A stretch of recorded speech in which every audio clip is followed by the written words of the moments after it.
पूरी दुनिया सो रही थी, तब एक नए भारत का जन्म हो रहा था। When the world sleeps, India will awake to life and freedom.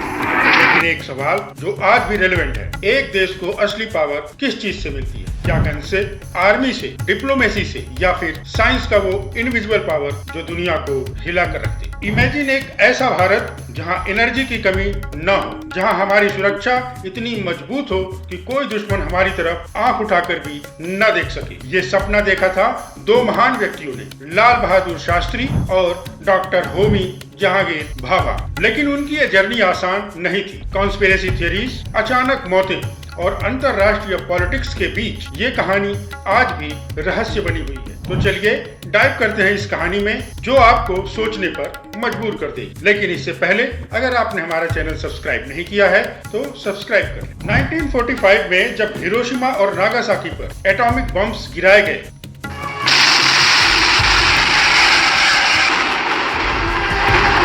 पूरी दुनिया शॉक में आ गई। ये सिर्फ दो शहरों की तबाही नहीं थी, बल्कि एक नई शक्ति का उदय था। न्यूक्लियर वेपन्स सिर्फ वेपन्स नहीं थे, ये एक सिंबल थे कि दुनिया में अब सर्वाइवल के लिए कौन किस पर भारी पड़ेगा। अमेरिका ने दिखा दिया कि मॉडर्न वॉरफेयर में जीतने के लिए ट्रेडिशनल आर्मी से ज्यादा जरूरी है टेक्नोलॉजिकल सुपीरियरिटी। भारत जो उस समय ब्रिटिश रूल से आजादी पाने की कोशिश कर रहा था, इस घटना से डीपली इन्फ्लुएंस्ड हुआ। 1947 में भारत एक नए सफर पर था। 1947 में इंडिपेंडेंस मिली, लेकिन चैलेंजेस खत्म नहीं हुए। पार्टीशन की तबाही, पॉवर्टी और पॉलिटिकल इंस्टेबिलिटी के बीच एक सवाल हर विजनरी के मन में था, how can India become a global power? उस समय हमारी न्यूक्लियर पावर बनने की सोच सिर्फ एक इमेजिनेशन थी। लेकिन इन्हीं सब के बीच दो एक्स्ट्रा ऑर्डिनरी माइंड्स भारत के फ्यूचर के लिए प्लानिंग कर रहे थे। यही वो समय था जब दो नाम उभर कर सामने आए, लाल बहादुर शास्त्री और डॉक्टर होमी भाभा। डॉक्टर होमी जहांगीर भाभा, जिन्हें father of Indian nuclear programme कहा जाता है, जो अपने समय से आगे सोचते थे और एक फिजिसिस्ट थे। उनका मानना था कि अगर भारत को सेल्फ रिलायंट बनाना है तो एनर्जी इंडिपेंडेंस सबसे ज्यादा जरूरी है। उन्होंने कहा था, एटॉमिक एनर्जी का यूज सिर्फ बॉम्ब्स बनाने के लिए नहीं, बल्कि इलेक्ट्रिसिटी जनरेट करने के लिए भी होना चाहिए।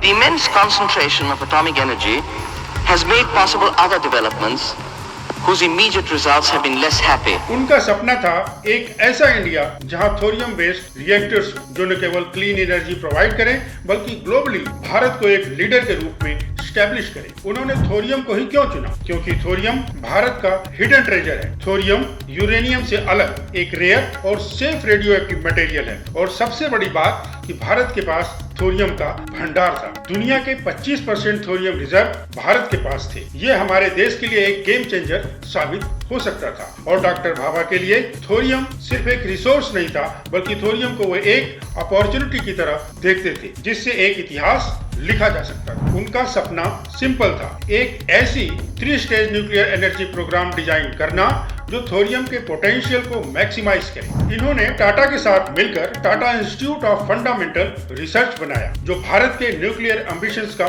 फाउंडेशन बना। भारत की प्लानिंग फ्यूचरिस्टिक थी, पहले यूरेनियम बेस्ड रिएक्टर्स, फिर प्लूटोनियम और फाइनली थोरियम रिएक्टर्स। लेकिन ये जर्नी इजी नहीं थी। अमेरिका, यूएसएसआर और चीन ऑलरेडी न्यूक्लियर सुपर पावर्स बन चुके थे और भारत के पास रिसोर्सेज और टेक्नोलॉजी की कमी थी। लाल बहादुर शास्त्री जी सिंप्लिसिटी और डिटर्मिनेशन के प्रतीक थे। जब डॉक्टर भाभा लेबोरेटरीज में काम कर रहे थे, तब लाल बहादुर शास्त्री जी एक दूसरे बैटलफील्ड पर भारत के लिए लड़ रहे थे, 1965 वॉर विद पाकिस्तान। शास्त्री जी ने समझा कि भारत को सिर्फ जवानों की हिम्मत नहीं, बल्कि नई टेक्नोलॉजी की भी जरूरत है। उन्होंने महसूस किया कि भारत को केवल एग्रीकल्चर या डिफेंस में ही नहीं, बल्कि टेक्नोलॉजी में भी आत्मनिर्भर बनना होगा।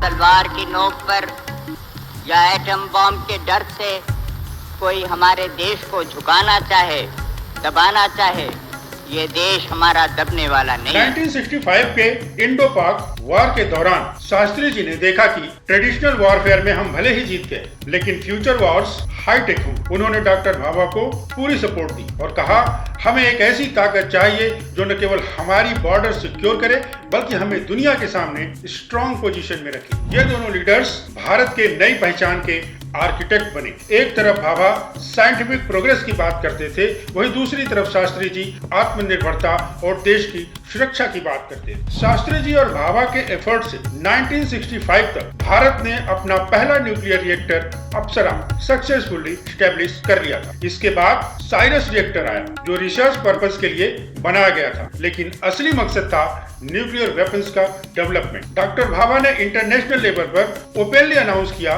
कि भारत न्यूक्लियर वेपन्स बनाने की कैपेबिलिटी रखता है। उन्होंने कहा, अगर मुझे 3 साल दिए जाएं और एडिक्वेट फंडिंग दी जाए तो मैं भारत को एक न्यूक्लियर पावर बना दूंगा। लेकिन जब भारत अपने न्यूक्लियर सपने को हकीकत में बदलने के करीब था, तभी 2 बड़ी ट्रेजेडीज ने सब कुछ बदल कर रख दिया। 11 जनवरी 1966 लाल बहादुर शास्त्री की अचानक मौत ताशकंद में हो गई, जहां उन्होंने पाकिस्तान के साथ पीस एग्रीमेंट साइन किया था। उनकी मौत आज भी एक हिस्ट्री है। फिर 24 जनवरी 1966, सिर्फ 13 दिन बाद डॉक्टर होमी भाभा का प्लेन क्रैश हो गया। कहा जाता है कि ये महज एक एक्सीडेंट नहीं था। कुछ लोग मानते हैं कि CIA ने डॉक्टर भाभा को एलिमिनेट किया ताकि भारत एक न्यूक्लियर पावर न बन सके। वहीं शास्त्री जी की मौत को भी कुछ लोग इंटरनेशनल पावर्स की साजिश मानते हैं। इन 2 महान नेताओं के खोने के बावजूद उनका विजन खत्म नहीं हुआ। 1974 में प्राइम मिनिस्टर इंदिरा गांधी के लीडरशिप में भारत ने अपना पहला सक्सेसफुल न्यूक्लियर टेस्ट किया, जिसे स्माइलिंग बुद्धा कहा गया। उसके बाद अटल बिहारी वाजपेयी की सरकार में इंटरनेशनल सैंक्शंस की परवाह न करते हुए प्रधानमंत्री जी ने न्यूक्लियर टेस्ट किया और पूरी दुनिया को बताया कि हम एक न्यूक्लियर पावर हैं। आज भारत एक न्यूक्लियर पावर है। आज हमारे पास 20 से भी ज्यादा न्यूक्लियर रिएक्टर्स हैं, जिससे हम हमारे घरों में लाइट ला रहे हैं और हमारे वेपन्स बॉर्डर्स को सिक्योर कर रहे हैं। हम खुद की न्यूक्लियर सबमरीन डेवलप कर रहे हैं। लेकिन एक सच ये भी है कि हम आज भी अपने पोटेंशियल से बहुत दूर हैं। फ्रांस अपनी 70% इलेक्ट्रिसिटी न्यूक्लियर एनर्जी से जनरेट करता है। पाकिस्तान जैसा पिद्दी सा देश 7% इलेक्ट्रिसिटी न्यूक्लियर पावर से जनरेट करता है। लेकिन भारत आज भी 3 से 4% पर ही रुका हुआ है। इसके लिए भारत को कई चैलेंजेस भी फेस करने पड़ते हैं। जैसे भारत पर जब अटल बिहारी वाजपेयी की सरकार में न्यूक्लियर टेस्ट किए गए तो कई सारे इंटरनेशनल सैंक्शंस लगाए गए। हमारे देश में कई लोग न्यूक्लियर एनर्जी के एनवायरमेंटल और सेफ्टी कंसर्न्स को लेकर अपोज करते हैं, प्रोटेस्ट करते हैं। अमेरिका और रूस जैसे देशों की तुलना में हम अब भी टेक्नोलॉजी में पीछे हैं और हम आज भी डॉक्टर होमी भाभा के थोरियम रिएक्टर्स का सपना पूरी तरह से हकीकत नहीं बना पाए। एक्सपर्ट्स मानते हैं कि अगर थोरियम रिएक्टर्स सक्सेसफुल हो जाते हैं तो भारत एनर्जी सेक्टर में ग्लोबल लीडर बन सकता है। थोरियम रिएक्टर्स के कई सारे फायदे हैं, जैसे यूरेनियम रिएक्टर्स की तुलना में यह कम रेडियो एक्टिव वेस्ट निकालता है। भारत के पास थोरियम का विशाल भंडार है। लॉन्ग टर्म में सस्ता और सस्टेनेबल साबित हो सकता है थोरियम भारत के लिए। डॉक्टर होमी भाभा और लाल बहादुर शास्त्री का सपना सिर्फ एनर्जी प्रोडक्शन का नहीं था, यह एक आत्मनिर्भर भारत की नींव थी। आज भारत ने बहुत कुछ हासिल किया है, लेकिन वो अल्टीमेट गोल जो अभी भी बाकी है, क्या हम उनकी विजन को पूरी तरह से समझ पाए हैं? क्या थोरियम रिएक्टर्स को सक्सेसफुल करने के लिए हम पॉलिटिकल विल और साइंटिफिक रिसोर्सेज जुटा पाएंगे? एक ऐसा भारत जो अपनी जरूरतों के लिए दूसरों पर निर्भर ना हो, जो न सिर्फ एनर्जी सफिशिएंट हो बल्कि ये ग्लोबल पावर बने। ये सपना भाभा और शास्त्री जी का था। उनकी लीगेसी को आगे बढ़ाना हमारी जिम्मेदारी है। भारत का फ्यूचर न्यूक्लियर एनर्जी में है। सवाल यह है कि क्या हम उस फ्यूचर को एम्ब्रेस करने के लिए तैयार हैं? आपकी क्या राय है इस विषय पर कमेंट बॉक्स में अवश्य बताएं। चैनल को लाइक करें, शेयर करें। अगर अभी तक हमारा चैनल आपने सब्सक्राइब नहीं किया है तो सब्सक्राइब कर लें। आपको आपका कीमती समय देने के लिए धन्यवाद।